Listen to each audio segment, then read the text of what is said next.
मैं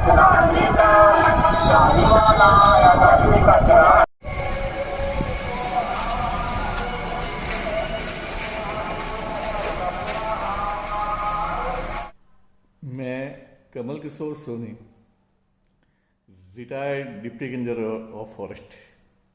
मैं यहाँ जोधपुर में नगर निगम साउथ के वार्ड नंबर 74 लक्ष्मी नगर का निवासी हूँ। स्वच्छ भारत है मिशन की वास्तविकता की एक मैंने केस स्टडी की है, जो मेरे मकान के बिल्कुल पास का ही स्थल है। चूँकि यह स्थान मेरे मकान के बिल्कुल पास है, ये इसलिए मैंने परेशान होकर इस स्थान के समय समय पर फ़ोटो भी लिए हैं और मैंने अपने स्तर पर स्वच्छता के बहुत प्रयास किए, लेकिन मुझे पूर्ण सफलता आज भी नहीं मिली, जिसका कारण कुछ सिविक सेंस लेस लोग और कुछ नगर निगम के कर्मचारी भी हैं।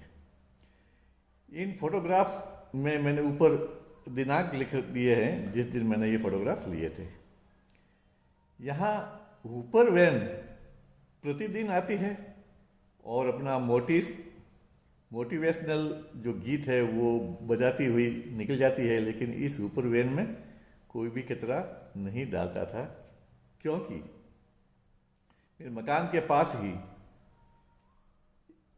खुले में लोगों ने कचरा डालना शुरू कर रखा था, जिसके लिए मैंने उनको कई बार मना किया, लोगों को समझाया। देखिए आप, ये महिला, ये यहाँ एक स्वीपर है जो 3 पीढ़ियों से निजी तौर पर यानी कि गैर सरकारी तौर पर यहाँ स्वीपिंग का काम करती है। गली वाले इनको पैसे इकट्ठे देते हैं महीने के महीने, लेकिन ये दूसरी गलियों का कचरा ला करके भी इस स्थान पर डाल रही है। तो यहाँ कचरा कैसे कम होगा? यहाँ जो सरकारी स्वीपर की जो ड्यूटी लगाई है, उसने इस गैर सरकारी स्वीपर को अपना सहायक बना लिया है, और हो सकता है वो इसको कुछ पेमेंट भी करती हो अपने निजी तौर पर। तो इस स्वीपर ने गली की सफाई पे तो ध्यान कम दिया और सरकारी स्वीपर की हेल्पर बन के काम कर रही है। तो इस समस्या के लिए लोगों को समझाया, तो हुआ क्या, एक दिन सुबह नगर निगम के कर्मचारियों ने ला करके यह बड़ा सा कंटेनर डस्टबिन खुले ढक्कन का इस जगह पे ला के रख दिया। अब तो ये जो जगह है ना, वो नगर निगम का घोषित कचरा पॉइंट बन गया, क्योंकि लोगों ने समझ लिया कि जब यहाँ डस्टबिन रखा हुआ है तो ये नगर निगम का घोषित डंपिंग स्टेशन हो गया। अब यहाँ कोई रोकने वाला नहीं है। तो हमने लोगों को कहना ही बंद कर दिया फिर, लेकिन यहाँ कचरे का ढेर दिनों दिन बढ़ता गया और मेरा मकान मात्र 20-30 फीट दूर पे है और यहाँ रहना बड़ा मुश्किल हो गया था।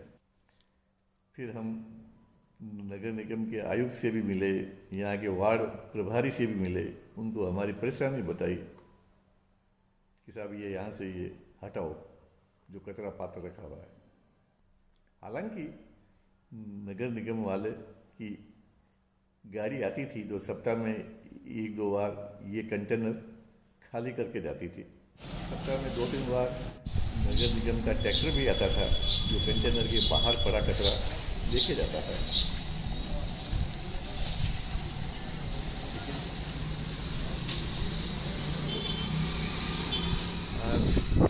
ये जो महिलाएं हैं, ये लोग हैं जो प्लास्टिक बीनने के लिए आते हैं, वो कंटेनर में अपने काम की चीज़ निकालने के लिए कंटेनर में भरा हुआ कचरा बाहर ले करके चले आते और अपनी 1-2 बोतल प्लास्टिक की जो होती थी वो लेके चले आते। तो इसे कंटेनर का कोई औचित्य नहीं था यहाँ पे, क्योंकि कंटेनर के चारों तरफ कचरा बिखरा हुआ था। कि कंटेनर होता इसीलिए है कि भाई खुले में नीचे ज़मीन पर है कचरा नहीं हो, लोग कंटेनर में डालें, लेकिन कंटेनर होने से तो ये कचरा पॉइंट घोषित हो गया और मुसीबत हो गई और कंटेनर के चारों तरफ बुरी तरह से कचरा फैलने लगा।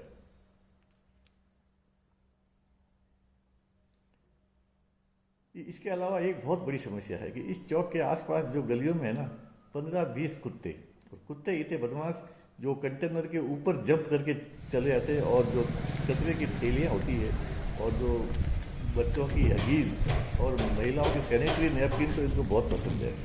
ये कंटेनर के अंदर से घुस के निकाल करके बाहर ला करके और हमारे घर के सामने जो चौकियाँ हैं उस पर ला करके ये हगीज और सैनिटरी नैपकिन को फाड़ फाड़ करके बिखेर देते।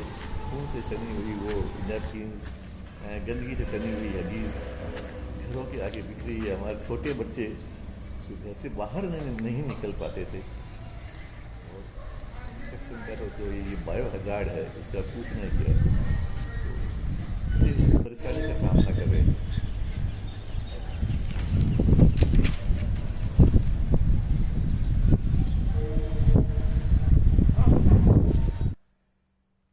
फिर ये देखो, एक नगर निगम का ट्रैक्टर कचरा उठाने आया है, लेकिन ये कर क्या रहा है? एक दिन पहले जो कंटेनर खाली करके जो गाड़ी गई थी, तो इन्होंने पास पड़ा हुआ कचरा उसी कंटेनर में ही डाल दिया, ट्रैक्टर में डाल के लेके जाने के बजाय उसी कंटेनर में भर दिया, और कंटेनर हमेशा भरा रहता है। इनकी ड्यूटीज़ भी बड़ी अजीब सी है कि जो रोड की सफाई करने वाले स्वीपर है वो केवल रोड की सफाई करके और कचरा ला करके यहाँ डाल देती।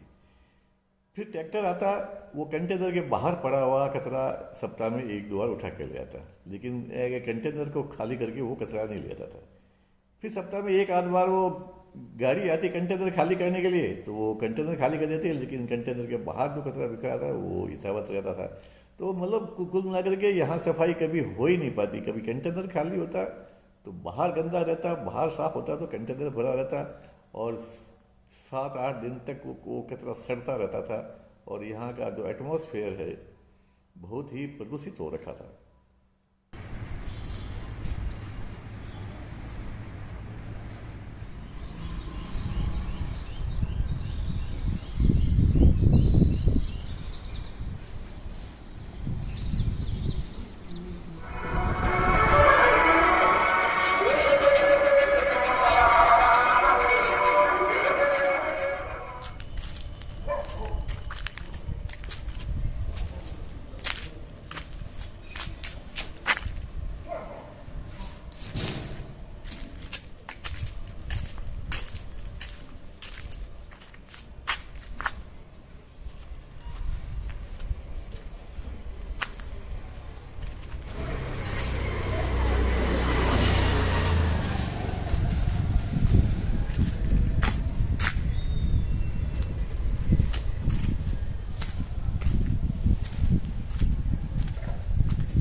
जबकि आप देखो लोगों की भावना है, जब गौशाला की यहाँ गाड़ी आकर के और अच्छा सा भजन लगाती थी चौराहे पे खड़ी करके, तो आसपास की गलियों के लोग अपने घरों से रोटियां ला ला के स्वमेव ला करके यहाँ इसमें गाड़ियों में डालते थे। और जबकि ऊपर वैन वैसा का वैसा मोटिवेशनल गीत बजाते हुए चलती थी, उसमें कोई कचरा नहीं डालते थे। कचरा ला करके यहाँ मेरे घर के पास जो इन्होंने स्पॉट बना रखा था वहाँ डालते थे। अब कुछ धार्मिक लोग भी हैं जो डॉग लवर्स कह सकते हैं, क्योंकि उनके स्वार्थ है। उन्होंने कहीं अपने धर्मशास्त्रों में पढ़ रखा है कि कुत्तों की रोटी डालने से धर्म होता है। अच्छा है किसी जीव का पेट भरने में, लेकिन वो अपने घर के आगे ला करके रोटी क्यों नहीं डालते? वो घर से अपने अपने घरों से दूर आकर के और यहाँ इस चौक पे रोटियां डाल के चले जाते। तो यहाँ कुत्तों का जमावड़ा होना, तो पास में ही रोटी खाना, पास में ये यहाँ कंटेनर में और बाहर बिखरा हुआ कचरा लेकर के और गली में आकर के हमारे घरों के सामने फाड़ फाड़ के बिखेरना। परेशानी तो हमारे थी ना। जोधपुर के लोगों की ये खास बात है कि दूसरे के घर में हो परेशानी हो, दूसरे घर में दिक्कत हो तो उन्हें क्या ज़रूरत है, वो उनको तो अपना घर साफ रखना। ये एक ट्रेडिशनल है जोधपुर में, सही बात बताता हूँ ये लोगों का। और जब तक अपने घर पे समस्या नहीं आएगी, दूसरे घर की समस्या को ये कोई परवाह नहीं करते। और न ही सरकारी कर्मचारी करते हैं, जिसमें ये नगर पालिका भी ऐसा।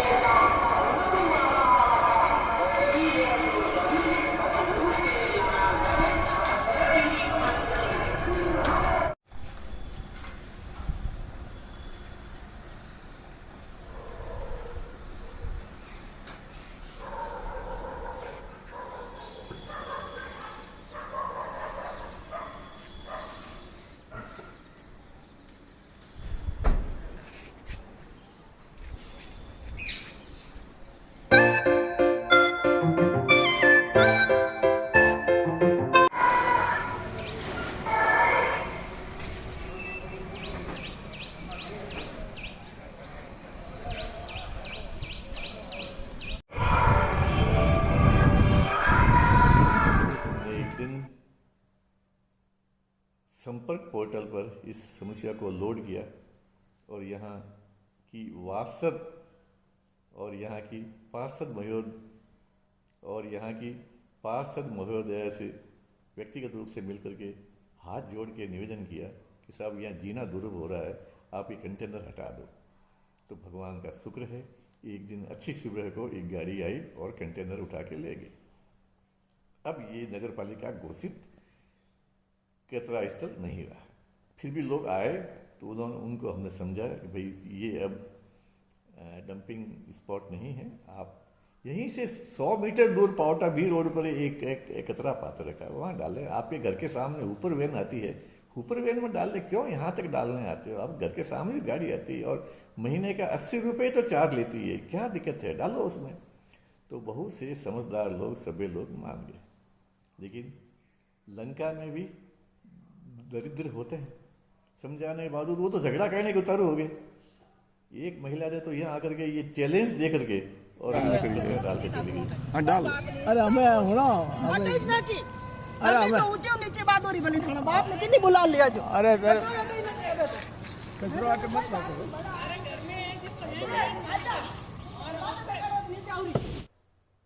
अब हम उस कैपेसिटी में तो है नहीं कि इनसे बैठ करके झगड़ा करे, लड़ाई करे। है चुपचाप हो गए और तो हम क्या करते। दूसरा हम है कानूनी कार्रवाई करने का मानस बना कि देखो समझाने की कोशिश करो लोगों में अवेयरनेस लाने के लिए।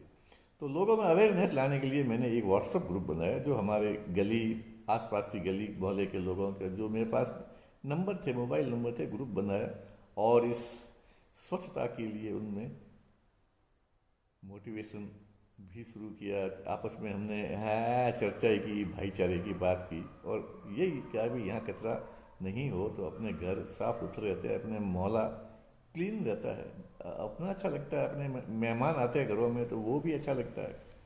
तो इसका बहुत अच्छा असर हुआ था। लोगों ने ऊपर वैन में कचरा डालना शुरू किया और 80 रुपये यूजर्स चार्ज देना शुरू कर दिए। लेकिन जो नालायक लोग थे वो उन्होंने तो यहीं की कचरा डालने की ठान रखी थी, तो वो रात को ला के डाल देते, 2 4 5 थैलियाँ डेली रात को ला के डाल देते थे।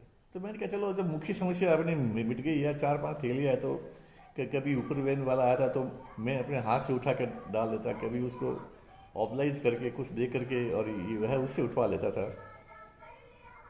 लेकिन हमेशा गंदगी की जीत होती है, ये मैंने देख लिया। वो जो असभ्य लोग हैं जो रात को लाके डालते थे वो तो डालते ही थे, लेकिन ये जो गैर सरकारी स्वीपर है, ये भी दूसरी गली से ला करके ठेला भर करके यहाँ डाल देती थी, जबकि मैंने इसका मंथली चार्जेस भी बढ़वा दिया। पहले इसको महीने के 50 रुपये हम देते थे, क्योंकि सरकारी नहीं थी। मैंने 100 रुपये कर दिए कि भाई जब तुम यहाँ 1-2 थैली कचरा देखो तो यहाँ से ले जाया करो यहाँ से। लेकिन ये लोग भी असभ्य किस्म के लोग हैं। समझदार की भाषा, उनको इज्जत की लैंग्वेज है ऐसा समझ में आती नहीं है, और इसके अलावा हमने कोई दूसरी भाषा सीखी नहीं है। तो ये फिर वही के वही कचरा वहीं ठेला भर के दूसरी गली से ला करके और कचरा डाल देना। अब ये तो स्थिति हो गई आज भी। अब चूँकि नगर पालिका के चुनाव होने हैं और बोर्ड, नया बोर्ड का गठन होना है। अब यहाँ संभागीय आयुक्त को प्रशासनिक अधिकारी बनाया है। एक रिपोर्ट लेके संभागीय आयुक्त के सामने जाऊंगा, शायद कुछ हो जाए और यहाँ सफाई का माहौल खिल जाए तो सभी लोगों को अच्छा लगे। तो आप सभी से निवेदन है कि आप हो सके तो इसको वायरल करो, क्योंकि बिना वायरल आजकल कुछ काम होता ही नहीं। यहाँ जो भी कोई ऑफेंस हो रहा हो, कोई अपराध हो रहा हो, कुछ कह रहा हो या कोई काम नहीं कर रहा हो, तो जब तक वो अच्छे तरह से वायरल नहीं होता है ना, तो वो काम होता नहीं। ऐसी ये रीत बन चुकी है। तो निवेदन ये कह रहा हूँ, मेरे इस वीडियो को वायरल करो। ये मेरे मोहल्ले की, मेरी गली की सफाई की नहीं है, ये हमारे भारत देश का सफाई का मिशन है। मैं थाईलैंड गया था तो वहाँ देखा कितना साफ़ है, तो मुझे रोना आया कि भाई मेरा देश ऐसा क्यों नहीं है। और एक्चुअल में थाईलैंड से आने के बाद ही मैंने ये मिशन छेड़ा था। लेकिन थाईलैंड है और मेरा देश महान है। जय हिंद।